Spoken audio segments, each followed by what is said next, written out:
নমস্কার বন্ধুরা, আজকে আমি একদম ঘরোয়া পদ্ধতিতে একটা নিরামিষ সবজি তৈরি করতে যাচ্ছি।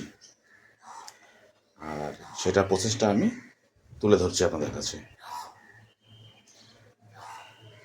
সবার প্রথমে একটু সর্ষের তেল পরিমাণ মতো,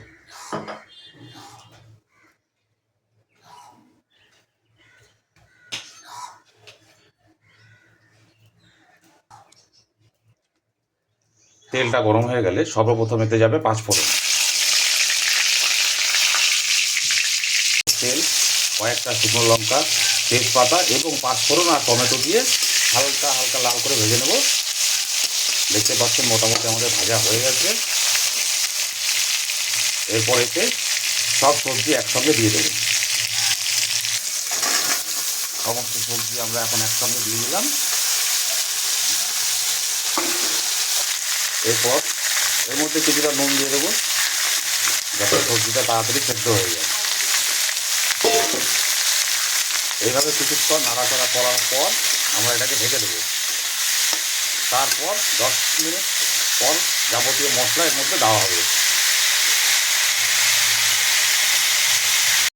কিছুক্ষণ পর এটাকে একবার নাড়াচাড়া না করে দিলে এটা নিচে লেগে যেতে পারে। এই আমি একবার নাড়াচাড়া দিয়ে দিলাম। এবার আবার এটাকে ঢেকে দেবো। আমরা জিরা, আদা, কাঁচা লঙ্কা বাটা একটা পেস্ট দিয়ে দেবো। এরপর সামান্য নাড়াচাড়া করে এটা মিক্স করে দিয়ে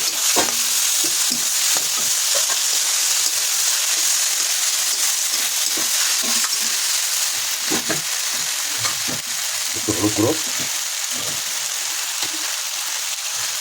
মিক্স করা হলো।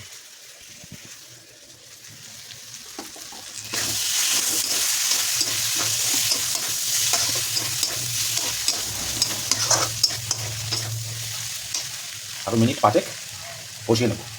তারপরে সামান্য একটু জল দিয়ে এটাকে ফুটিয়ে নিলে এটা কমপ্লিট। এবার এতে সামান্য একটু জল দেবো, যাতে এটা ভালো মতো সেদ্ধ হয়ে যায়।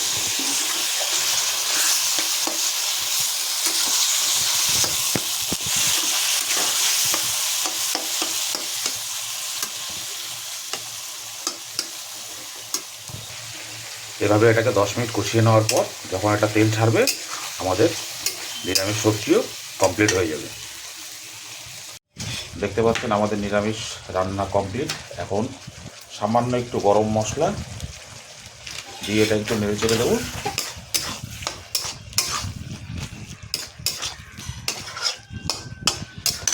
তারপর এটাকে একটা থালা বা ঢাকনা দিয়ে ঢেকে দেবো।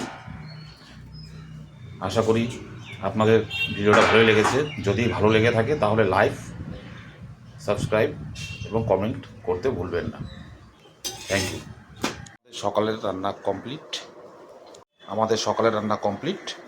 এটা গরম পরোটা কিংবা লুচি বা আটা রুটির সাথেও খেতে পারেন।